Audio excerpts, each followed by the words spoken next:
Tengo a Ricardo Paulina. Sí, hablemos de algo serio. Socio del estudio Lisicki y Litvin y asociados. Me confundió Claudia porque me dijo decirlo bien. Y yo sé pronunciar esto: Lisicki y Litvin. No sé por qué me llegó a la aclaración de que lo diga bien. Litvin, lo conozco. Bienvenido, Ricardo Paulina, Café, Finanzas y Reflexiones. ¿Qué tal? Muy buenos días, ¿cómo están? Te pido disculpas, pero yo sé pronunciar Litvin. No sé por qué. Sí, Lisicki Litvin, bueno, a veces no es fácil de pronunciar. Ruso, sos socio de gente rusa. Bueno, Ricardo, José te saluda, buen día, ¿cómo estás?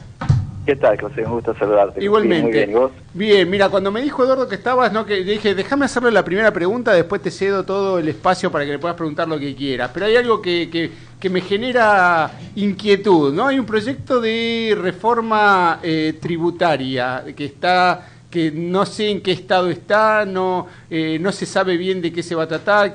¿Sabés algo al respecto? ¿Algo que se pueda decir? ¿Algo que se pueda compartir? Mira, no hay, más que los trascendidos no hay, esto está bajo 18 llaves, sí. Se mantiene bajo un hermetismo total, pero bueno, sabemos que hay algunos lineamientos sobre los que se están trabajando, no lo quieren comunicar ni adelantar nada en estos momentos porque parte de este paquete de reforma tributaria tiene que ser negociado, digamos, con los gobernadores, porque obviamente va a afectar los recursos coparticipables. Por ejemplo, ingresos brutos, me imagino que debe ser un punto que está en cuestión, ¿no? Que está en discusión. Es un punto que obligatoriamente tiene que ser tratado, porque es un impuesto distorsivo y que deja a la Argentina fuera de cualquier marco de competitividad en el mundo. No nos impide exportar este impuesto. Pero el impuesto a los ingresos brutos, a diferencia del IVA, no es reintegrable cuando se... O sea, el IVA sabemos que no se cobra IVA cuando uno exporta. Ingresos brutos sí. Sí, va dentro del costo de producción. Claro, entiendo. Y además, digamos, lo que es reintegro de exportación va para determinados productos. No todos los productos tienen algún tipo de reintegro o reembolso de impuestos. Bien, o sea, digamos, ingreso... con lo cual vos tenés un producto que a mayor escala de producción tienen, mayor costo o mayor incidencia de ingresos brutos tienen. Claro. Por ejemplo, te di, no sé, vamos a poner el caso de la leche. Sí. La leche común que se vende y que, digamos, tiene distintas etapas de producción. Va desde el tambo, tiene flete, a la fábrica, todo el proceso productivo, y después vuelve a tener flete hasta que llega, digamos, hasta al supermercado o al negocio que después vende. Claro. Entonces, la leche tiene en estas etapas productivas un costo agregado que es ingresos brutos. Del tambo, en algunos tambos pueden estar eximidos de esta actividad según la provincia, entonces puede estar eximido de ingresos brutos, pero en otros, en algunos estados provinciales no, con lo cual ya la venta de la leche bruta, granel, del tambo lleva ingresos brutos, está dentro del costo.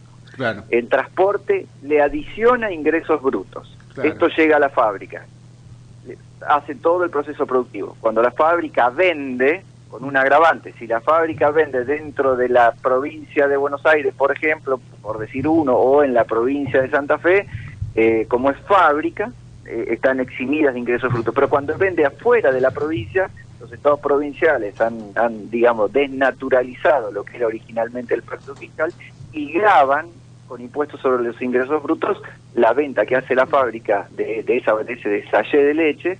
¿Por qué? Porque la industria no está localizada en su provincia. Claro, lo que es convenio multilateral, ¿no? Exactamente, convenio multilateral. Entonces alguien vende de Santa Fe, la fábrica está en Santa Fe, vende dentro de Santa Fe, no tiene la fábrica no paga ingresos. Pero si de Santa Fe le vende a Córdoba, paga ingresos brutos en Córdoba. Claro. Y a veces entonces, con alícuotas muy altas, ¿no? Porque en Mendoza, por ejemplo, tiene una alícuota del 5 o del 6%, si mal no recuerdo. Bueno, imagínate que por ahí hay industrias que en algunas provincias están con 0, la tasa del impuesto es 0. Hay otras que tienen 1,5 y de repente saltás al 4 o 3,5 o 5, dependiendo de la provincia. Sí. Es enorme el costo. Entonces vos terminás vendiendo la leche según las distintas etapas productivas dentro del producto, que a lo mejor, no sé, el litro de leche sale 25 pesos, a lo mejor tenés 7, 8 pesos que está conformado por impuestos sobre los ingresos brutos. ¿Solamente sobre los ingresos brutos sin contar el resto de los impuestos o las cargas laborales, no? sin contar las cargas laborales, que es otro de los temas de análisis obligado. ¿Te parece que está el tema de las cargas laborales, los extra costos laborales dentro del proyecto de reforma tributaria? Acá yo entiendo que sí, que está.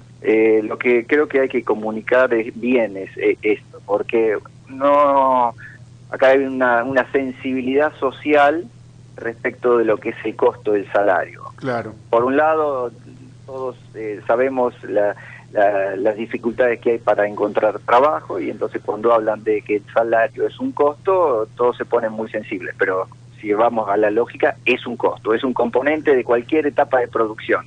Eso tenemos que entenderlo sanamente en cualquier tipo de economía. Ahora, cuando nos referimos a los costos laborales, nos estamos refiriendo no al salario del trabajador, sino a todos aquellos costos adicionales que tiene que pagar tanto el empleado como el empleador. Claro, de un salario de 100 pesos, el trabajador recibe 83 porque le descuentan 17, y eso va para la obra social, va para el sindicato, va para la jubilación, y sin embargo el empleador, o sea, de 100, el trabajador recibe 83, y el Estado, mejor dicho, al empleador, esto le está saliendo unos 180 pesos. 180, ¿tan así?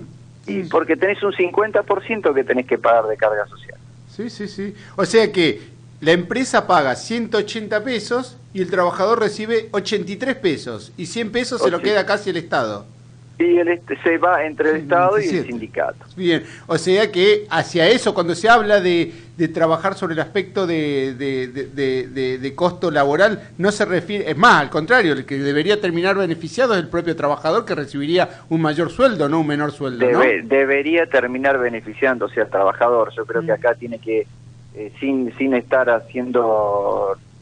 recordando lo que fue los programas especiales de empleo que fue en la década del 90, yo creo que tiene que haber una distinción entre lo que es un empleo joven, porque es necesario que la economía tenga que tomar mayor empleo, y empleo joven es una demanda, es el sector social que más dificultades tiene para trabajar. ¿Y por qué te parece eso? ¿Por qué sucede? ¿Por qué te parece que sucede el hecho de que, bueno, no sos especialista en temas laborales, pero aprovechando que tocaste el tema, ¿te da la impresión de que proviene por algún aspecto que esté vinculado al costo, o puede venir motivado? Es decir, resolviendo el tema del extra costo laboral, ¿se puede generar empleo joven?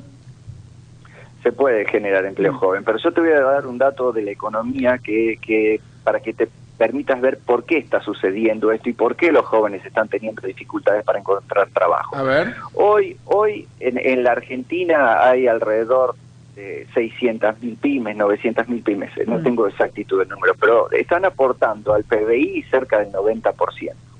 Con lo cual, y están movilizando una masa de trabajadores enorme, enorme. Entonces, una pyme, cuando tiene que tomar un trabajador, si después termina pagando indemnizaciones monstruosas, costos de abogados que hay esto fue denunciado, digamos, públicamente respecto de digamos, la mafia laboral, jueces y la mafia laboral y abogados que conocen o tratan con jueces, y se ha denominado esto una mafia laboral. Entonces, una pequeña pyme que tiene que tomar trabajadores se encuentra con esta grave dificultad. Si no le va bien, tiene que despedirlos. Y si los tiene que despedir, imagínense que no le va bien el emprendimiento, y entonces si empieza un emprendimiento tiene que prever varias cosas. Primero, que el capital de trabajo.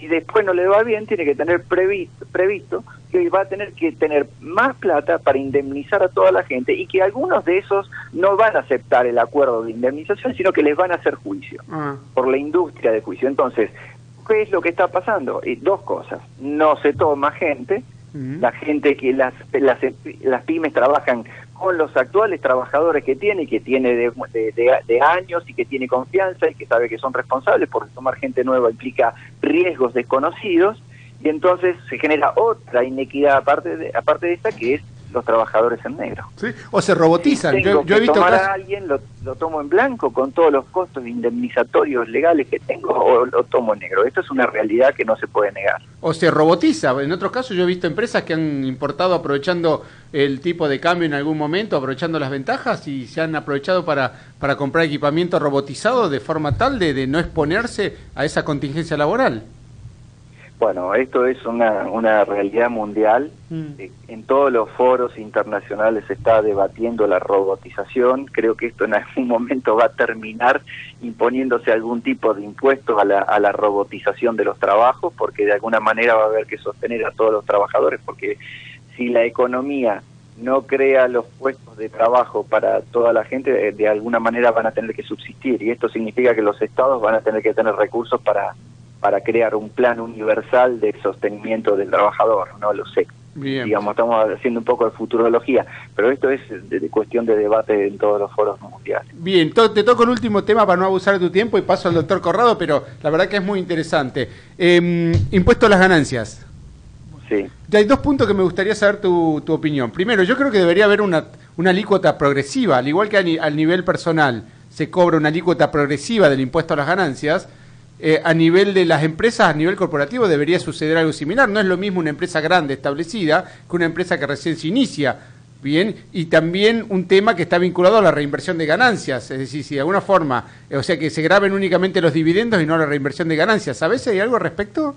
¿O cuál es tu punto de vista? No tenemos información respecto de alguna reforma que se esté planteando en el impuesto a las ganancias. No la tenemos. Pero sí en el ajuste por inflación. Lo que ha trascendido es el tema de este ajuste por inflación que permitirían hacer sobre algún tipo de bien, básicamente sobre los bienes de uso. Que esto es un parche, digamos. Exacto, ¿no? Justo te llevo a eso también.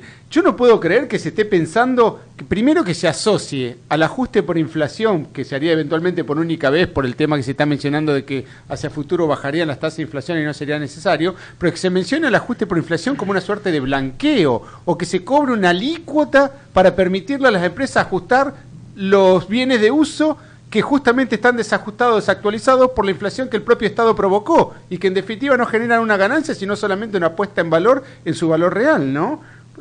¿Cuál es la lógica de cobrar una alícuota para permitirle ajustar el valor real de los bienes de uso?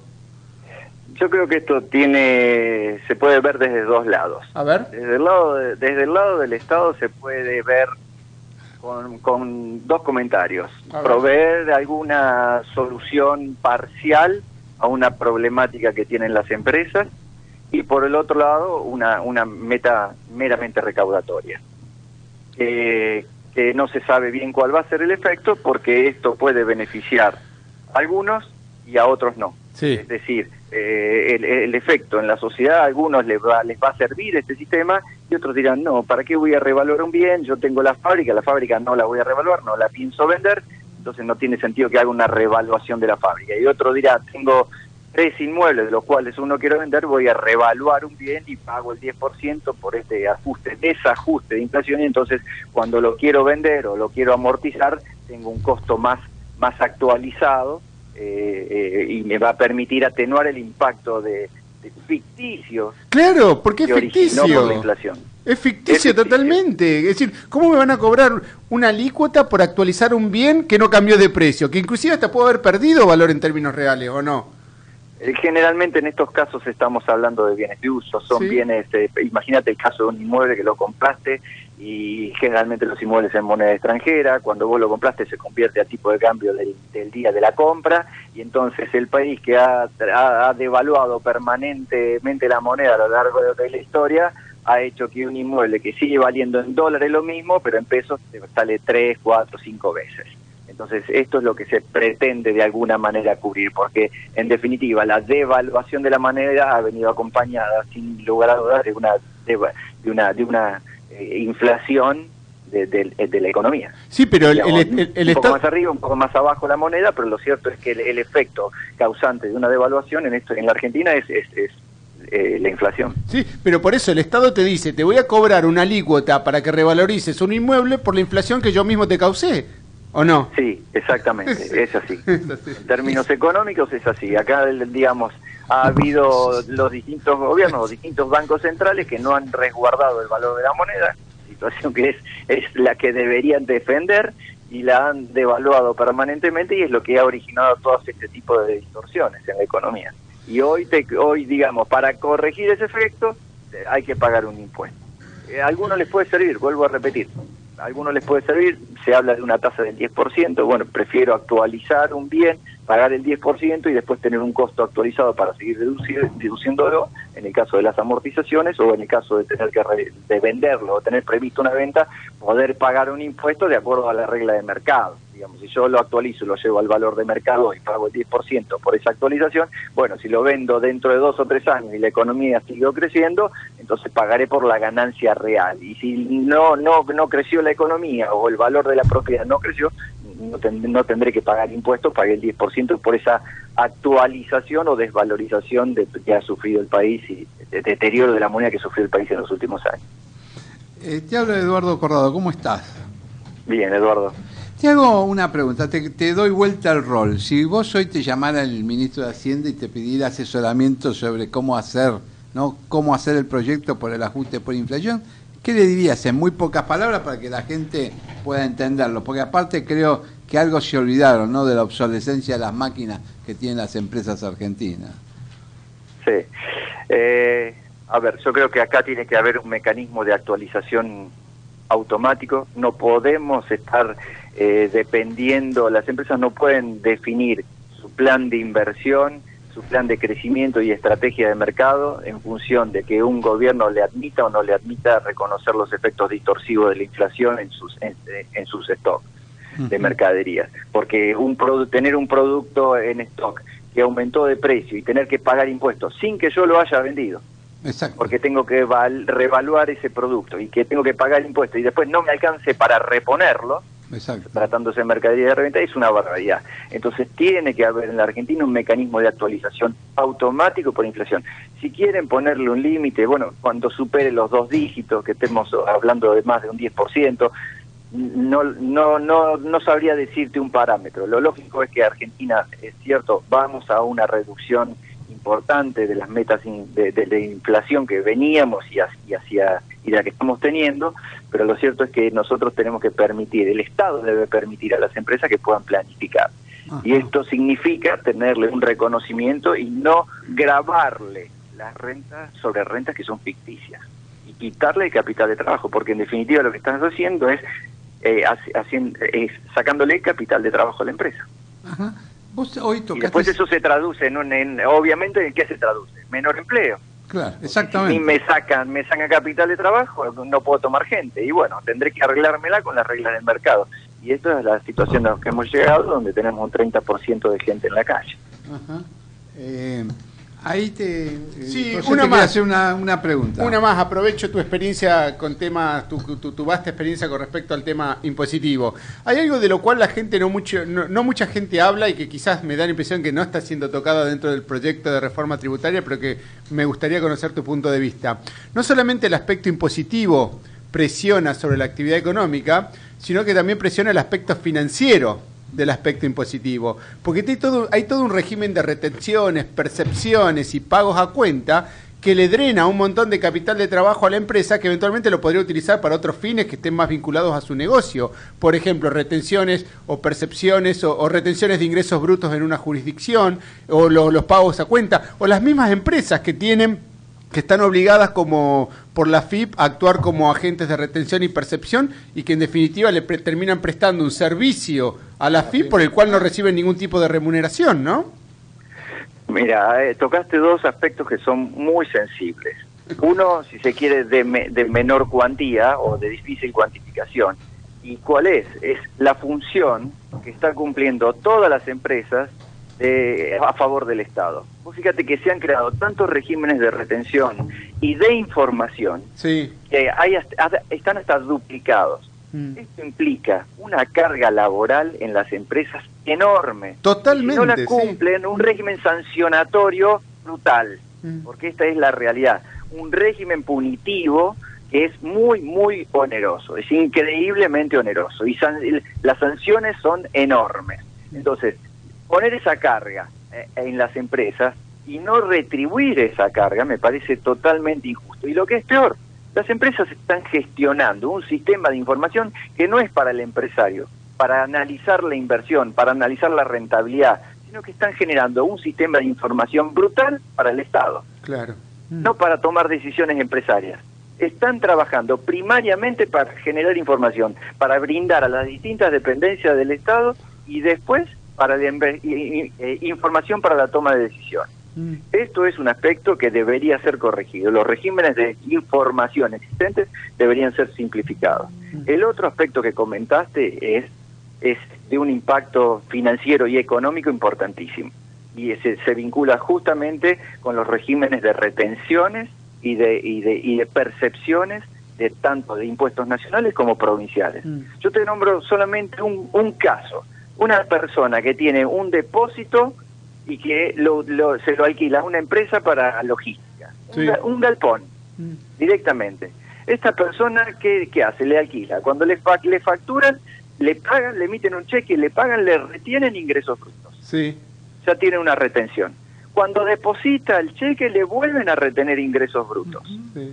Entonces está excediendo, entre retención y percepción, se está excediendo el monto total de la carga tributaria. Claro. Se está excediendo la alícuota que hay que pagar de impuestos sobre ingresos brutos por el alquiler de ese galpón.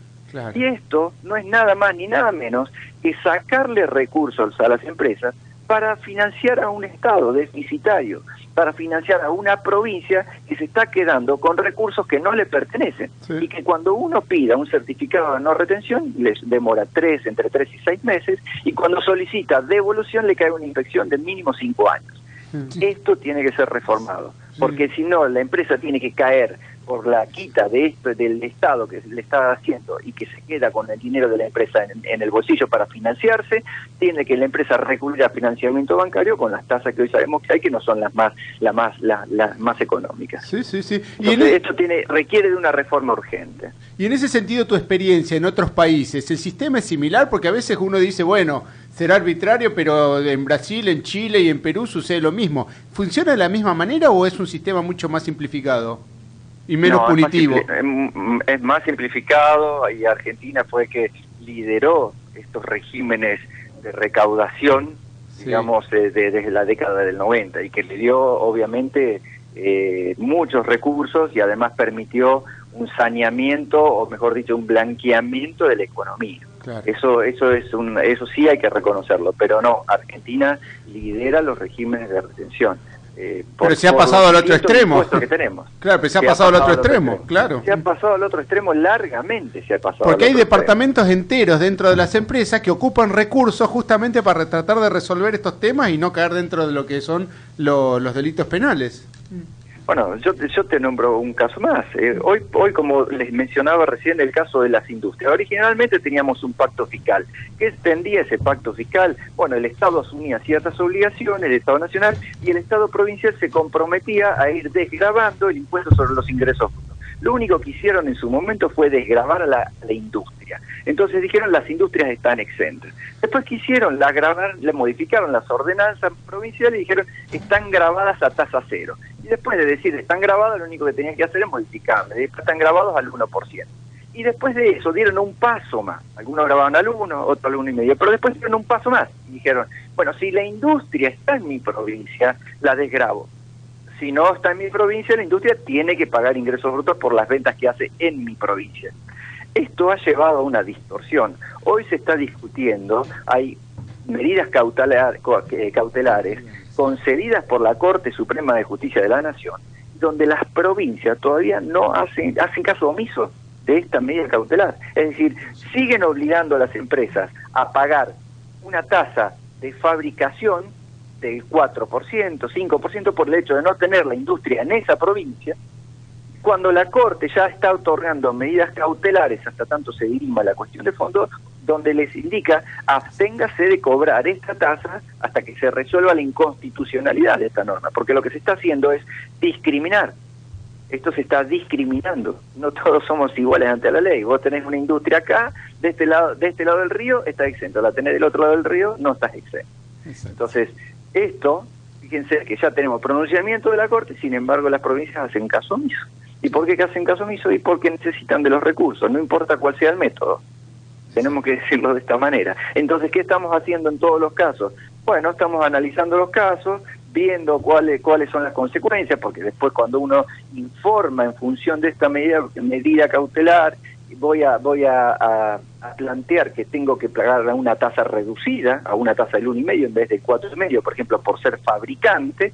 Entonces, cuando uno hace ese planteo a la Dirección de Rentas Provincial, la rechazan, entonces uno tiene que ir e interponer una medida cautelar. ¿Para qué? Para que no me ejecuten, para que no me embarguen las cuentas y para poder discutir la medida, esto sin que el Estado se quede con el dinero de las empresas y que después dentro de 4, 5, 6 años me lo devuelvan totalmente desvalorizado. Te agradecemos. Y entonces esto... Bárbaro, esto de los ingresos brutos viene bárbaro porque la verdad que es una lucha sin cuartel. Y te digo que igual aún con las medidas, los fiscos provinciales intentan los embargos igual. Sí, bueno, pero ahí con una medida cautelar ha habido casos que hacen embargos, bueno, después tienen que soportar los honorarios de los abogados por haber hecho algo que legalmente no podían.